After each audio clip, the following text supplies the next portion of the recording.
Shalom Aleichem, a gute Woch, and welcome to the Dvar Malchus Shir, which is preceded with the miracle story from the Rebbe Shlita Melech Ha'Moshiach.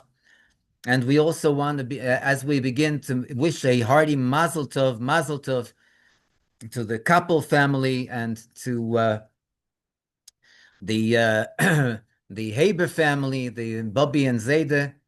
Rav Moshe and Rebbe Tzimchaya, who bar mitzvahed their grandson yesterday, the grandson Pinchas.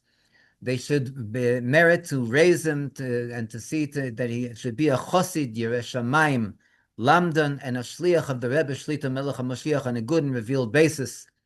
Amen ve'amen. This week's story, we know that we're in the midst of the Kinus Ha'Shluchim, the International Convention of Shluchim in Crown Heights in Brooklyn, Habira, as the Rebbe gives Crown Heights the title of the capital city. Maybe just one or two stories from Shluchim that told their stories before the Kinus, during the Kinus, and actually these two stories have having to do with Tefillin, Miftzah Tefillin. First story is a shorter story, obviously deep with teichen, with contents, from a shliach from Buenos Aires in Argentina. And he tells about a yid that lives maybe an hour or two outside of Buenos Aires, but he started a Torah shir, learning with him on a weekly basis, and after a certain amount of time, certain amount of weeks that he's learning with him, he took interest in he allowed himself to take interest in the spiritual situation of his talmid, of his student. He asked him if he puts on tefillin, does he know what tefillin are? So he says no. He says so you don't put on tefillin? He says no. He says, would you like to put on tefillin? He says, listen, I don't have tefillin. So the rabbi says, the shliach says, I'll send you a pair of tefillin if you take upon yourself to put on tefillin every day. No, the student was a good student, and he says, in that case, you send the tefillin, and I'll put on the tefillin every day. Great. They keep on studying, and he didn't want to invade his privacy on a weekly basis. But after a week or two, he asked them, "How is the tefillin going? Are you putting the tefillin on every day?" So he says, "Yes, Rabbi, definitely. I put on the tefillin every day. I put on the tefillin Sunday, Monday, Tuesday, Wednesday, Thursday, Friday, Saturday." So the shliach said, "What?" So the student says, "Yeah, I put it on every single day of the week." But wait a second, including Saturday, Shabbos? Oh, I forgot to tell you. We don't put tefillin on Shabbat, on Shabbos. So he says, "No, Rabbi, you don't understand. I went into, Shalom Aleichem, I went into the Chabad.org, and it says over there that that every day of the week, a person's supposed to have, two adiyas, two testimonies that he is connected to Hashem. So that's why we put on tefillin during the week. But a testimony that we're connected with Hashem, one testimony. But when Shabbos comes, Shabbos is a testimony, and therefore we do. We're supposed to have two testimonies. The men. What are the testimonies during the week? He says one is tefillin, and the other one is the circumcision, the bris milah, the two testimonies that we are connected with Hashem. comes Shabbos, and Shabbos is also a testimony, and therefore it says we don't put on tefillin on Shabbos. But he smiles and he tells the rabbi, unfortunately, I'm already an adult, but I never did a bris milah. I never did a circumcision. So I put two and two together. That therefore you have to have two testimonies, and that's why I put tefillin on Shabbos. So the shliach tells him, listen, hold on, calm down. First of all, as far as the bris milah is concerned, as far as the circumcision is concerned, that's something that, with Hashem's help, we'll take care of. But for the meantime, don't keep on putting tefillin on Shabbos. it's not something that we're supposed to do. Uh, that was the first story. The second story is a shliach from France. It has a special place in my heart. I was a Talmid Shliach as a yeshiva student. I was sent with a group of yeshiva boys from 770 as a shliach in Brunois in France, in the Tomchei Tmimim yeshiva there, outside of Paris. But this shliach, his name is Rabbi Aryeh Nisilevich. I had the honor and the merit of knowing his father, Alav Hasholem, Rav Lezer Nisilevich, who, together with his in-laws, the Kalmansons, Sholem Ber and his Rebbetzin Kalmanson, they literally put together from scratch in the 60s the Mosdos Shneir, the institutes of Shnei Or. And this is basically the unbelievable educational institutes in the town of Aubervilliers, also not so far outside of Paris. So he tells the following story. He, at the beginning, he was with his Rebbetzin. They were working in the Mosdos Shneir. They're still working, but they were working then full time with the Tzivas Hashem, with the youth movement in the educational institute. And afterwards, they came to the conclusion that there is a need for them to go out, yafutzu ma'inosecha chutza, to go and to spread the well springs of the Baal Shem Tov, and they shouldn't be all condensed, everyone, all the Lubavitchers in one place. So his wife and him decided to take the map, and they were looking at different towns not far from Aubervilliers, because they would have to travel in to do their work in the school. But something that was an independent shlichut. And they looked, and they finally found a town called Droncy. Now, Droncy is known from the Second World War. Unfortunately, when the Nazis, the Germans, Yimach Shmam, may their name be obliterated from the world, when they invaded France, so one of the major cities that they took Jews to the furnaces, to the gas chambers,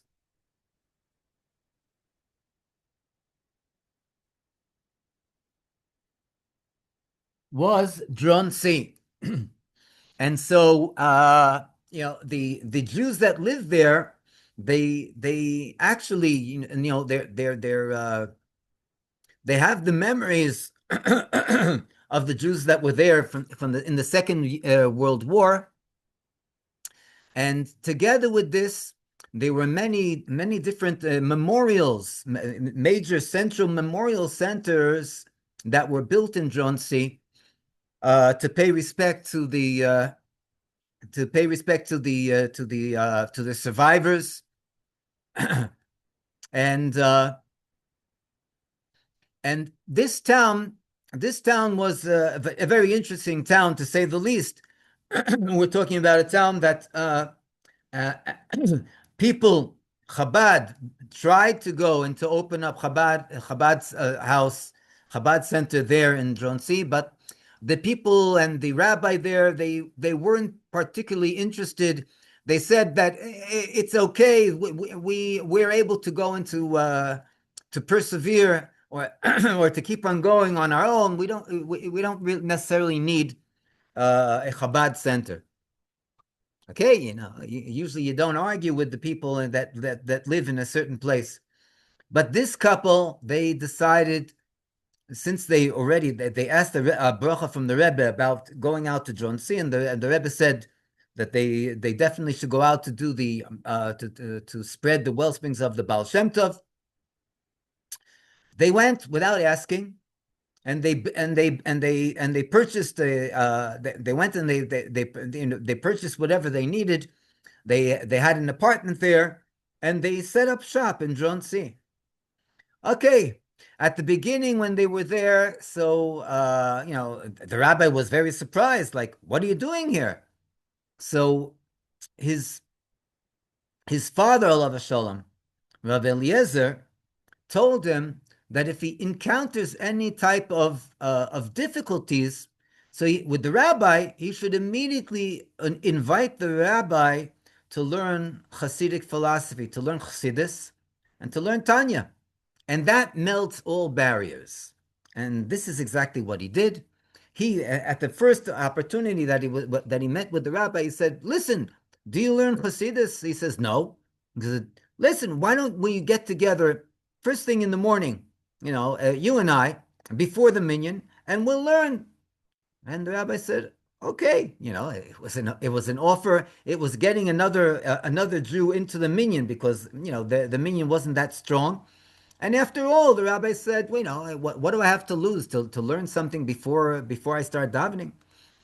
The rabbi started to learn, and he learned every day for a week straight. They were learning Chassidus, they were learning Chassidic philosophy.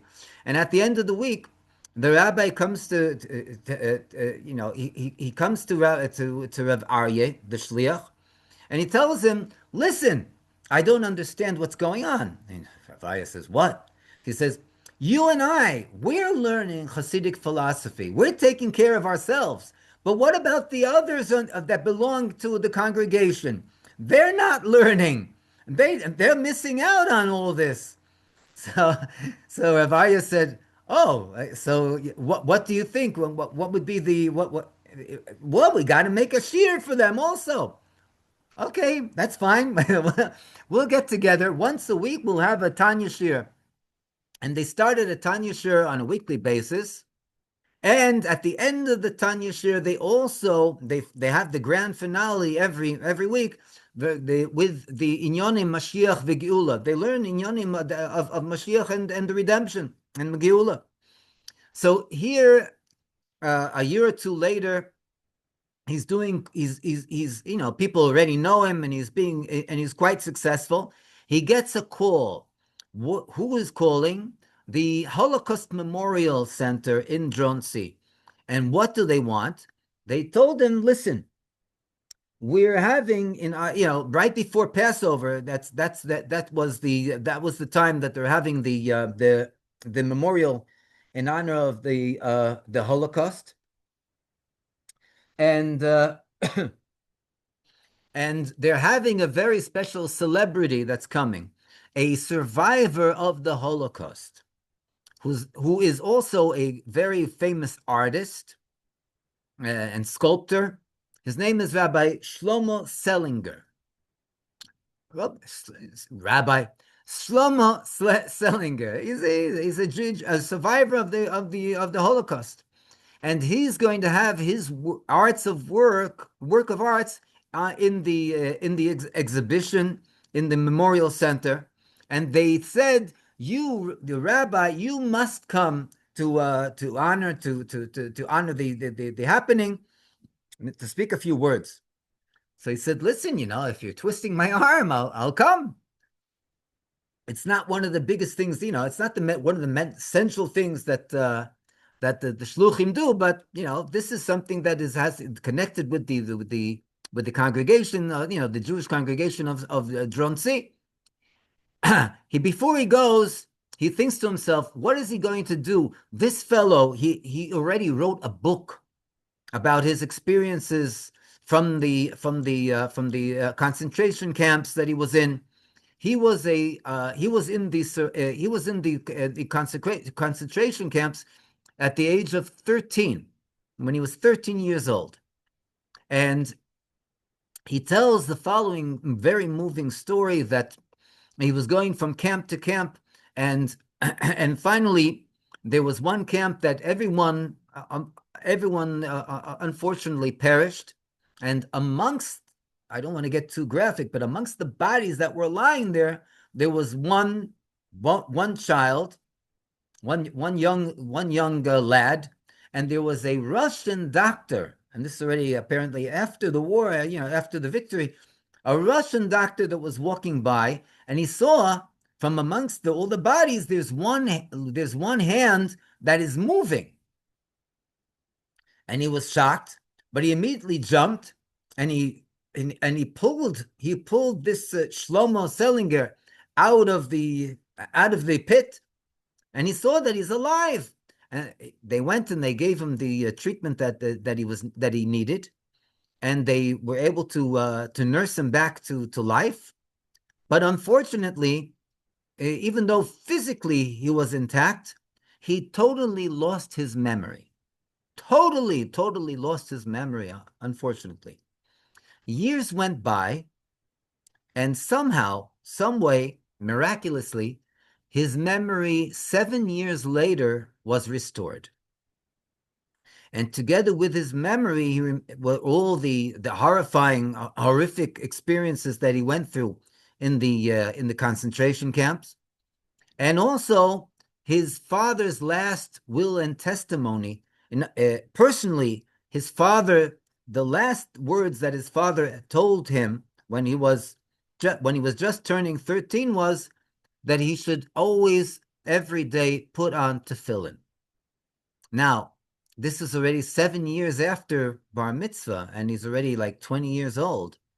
And unfortunately, due to the places that he rolled into to be able to survive, he was very, very distant at that point from anything that has to do with Torah, mitzvahs, definitely, certainly tefillin. So it happened to be that he actually never put tefillin on in his life. And here, the shliach, Rav Aryeh, is going to be meeting him 80 years later. 80 years later. This is already like maybe he's 93. He knew that it was right before Pesach, so he said, if he's going to put on tefillin, not going to be put on tefillin, that's already another account. But what is certain is that he's going to bring shmura matzah.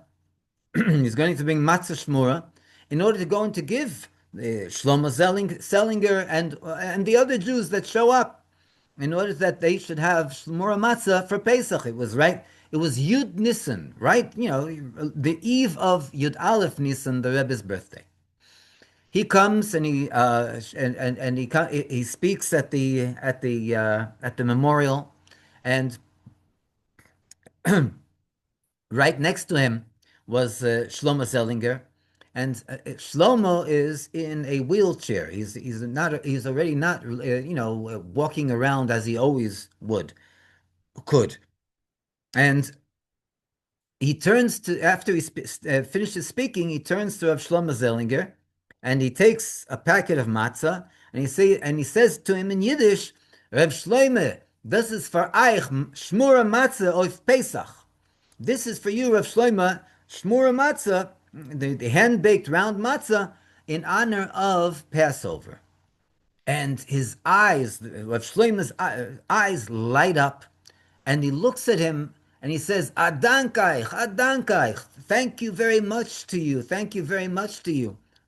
Okay, that was already, he saw that he broke the ice, if there was any ice between himself and this Rav Shlomo. But then afterwards, they're going to the next floor. In the memorial, there's quite a few floors, and they go to the floor where there was the art exhibition. And in the art exhibition, there's the curator, the person that's guiding and telling everybody about Shlomo Zellinger's arts, and he's still speaking about this painting and that painting. And then the shliach decided to grab the opportunity. He literally bent down almost on his knees because Shlomo is sitting in a wheelchair, and he looks at him very compassionately, and he gives a big smile, and he asks him, Rav Shlomo, tell me, did you put on tefillin today? So Rav Shlomo, he shakes his head. He says, no, he didn't put on tefillin today, and he hasn't put in tefillin ever in his life. As a matter of fact, and he tells over from his book, he tells the story that he lost his memory, but then he remembered that the last words that his father told him was to put on tefillin. So the shliach, he has the tefillin under his arm, and he looks at Shlomo Zellinger, and he says, listen, I have here a pair of tefillin. Would you like me to put tefillin on with you now? And all of a sudden, he's dumbfounded. He's in a state of he's bewildered, and he doesn't know what to say, because he hasn't put on tefillin ever in his life. And why should he start putting on tefillin right here and now? But all of a sudden, his eyes light up, and he says to him, "You know what? Let's do it. Let's vas-y." He says in French, "Vas-y, come on, let's go, let's do it." And there he tells in the Kinus Ha'Shluchim that something unexpected happened. Shlomo Zellinger is sitting in his wheelchair. All of a sudden, he stands up on his two legs. Apparently, he was able to stand, but in order to get around, he sat in the wheelchair. He stands up on his own two legs. He rolls up his sleeve, and he puts out his arm to the shliach, and he says, "Come on, let's go. We don't have a lot of time." And the shliach, unbelievable happiness and joy, he went and he put tefillin on with this fellow. We're talking about again, a 93-year-old fellow. And then after he's through saying Shema, they said word for word together with him. Now he takes off the tefillin and he sits down. And then the shliach, he says to himself, "Wait a second, but he doesn't know who I am, where I'm coming from." So, and then he says, and the third thing is, he doesn't even know that it's Yontif. Tonight is the Rebbe's birthday. It was the night of Yud Aleph Nisan. So he pulls himself together, and he says to him, Rav Shlomo, listen, I am a shliach of the Lubavitcher Rebbe from New York, the leader of the Jewish nation all over the world. And tonight is the Lubavitcher Rebbe's birthday. And I have a message for you from the Lubavitcher Rebbe. He looks and he says, what? The Rebbe has a message? He sent the message through you to me? He says, yes. No, what's the message? He says, the Rebbe says that he loves you. The Rebbe says that he loves you. Rebbe ohev otcha. The Rebbe hot dir lieb. He told him in Yiddish. And the fellow looks down a moment, and then he looks up, and his eyes are unbelievably sparkling. Unbelievably sparkling. And he shouts out loud, he says, the Rebbe's light should spread all over the world. And that was the bracha that this Holocaust survivor, Rav Shlomo Zellinger, gave to the Rebbe Shlita Melech Ha'Moshiach. Obviously, there's loads and loads of unbelievable miracles, and you can see it, you can hear it online. It was, they're also recorded in Hebrew and English, But the main thing is that we should understand, and we should also take it personally to heart, that we have the opportunity every second of the day to engage with the Rebbe with a question, with a request, with a prayer, that he should bring our requests and prayers up to Hashem in order to go and to bring about anything and everything that we might need, and that we might and that we might be asking for others through writing to the Rebbe in the Igros Kodesh, in the Rebbe's holy letters. And the main thing is that we have to bring about in our awareness, and all those that we come in contact with, that the main and central request and prayer that we're asking the Rebbe to bring in front of Hashem is that there should be the revelation of the Rebbe himself, of the Rebbe Shlita Melech Ha'Moshiach, on a good and revealed basis, and it should be teichef umiyad, immediately now, with happiness and joy of the heart. And the main thing is it should be teichef umiyad, mamish, mamish, mamish, immediately now. Yichi Adonai Moreino ve'Rabbeinu HaMelech HaMoshiach Chai v'Kayam le'olam voed. Amen. יחי עדננו, בנינו ורבנו, מלך המשיח, לא מבויד. יחי עדננו, בנינו Amen. ורבנו.